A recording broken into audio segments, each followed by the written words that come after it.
రాజ్యసభ ఎన్నికలకు 11 మంది అభ్యర్థులతో కూడిన జాబితాను బీజేపీ అధిష్టానం విడుదల చేసింది.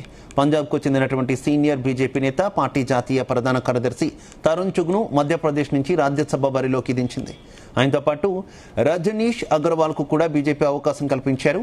ఇక రాజస్థాన్ మాజీ బీజేపీ అధ్యక్షుడు డాక్టర్ సతీష్ పూనియాను రాజస్థాన్ నుంచి రాజ్యసభ అభ్యర్థిగా ఎంపిక చేసింది. ఆయనతో పాటు డాక్టర్ అల్కా గుర్కర్ కు కూడా రాజస్థాన్ స్థానం నుంచి టికెట్ దక్కింది. ఇక అరుణాచల్ ప్రదేశ్ నుంచి తాయి తాగక్, మణిపూర్ నుంచి ఏ శారదాదేవిలను తమ అభ్యర్థులుగా బీజేపీ అధిష్టానం ఖరారు చేసింది. గుజరాత్ రాష్ట్రానికి సంబంధించి రాజుభాయ్ శుక్లా, ముఖేష్ భాయ్, అలాగే మాన్సింగ్ పర్మార్, జితేంద్ర మేఘ్జీభాయ్ కాంజారియాలను బరిలోకి దించారు.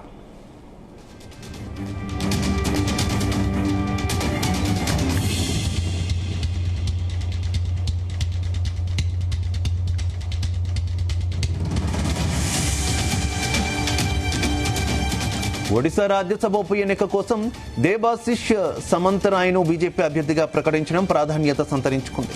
ఆయన గతంలో బిజు జనతాదళ్లో ఉండేవారు. ఇటీవల మే 25న ఆ పార్టీకి రాజీనామా చేసిన ఆయన వెంటనే బీజేపీ తీర్థం పుచ్చుకున్నారు. ఇప్పుడు ఆయనకు బీజేపీ రాజ్యసభ ఉప ఎన్నిక టికెట్ కేటాయించింది. దేశవ్యాప్తంగా 10 రాష్ట్రాల్లోని 24 స్థానాలకు జూన్ 18న రాజ్యసభ ఎన్నికలు జరగనుండగా వాటితో పాటు మహారాష్ట్ర, తమిళనాడులోని 2 కీలక స్థానాలకు కూడా అదే రోజున ఉప ఎన్నికలు జరగనున్నాయి.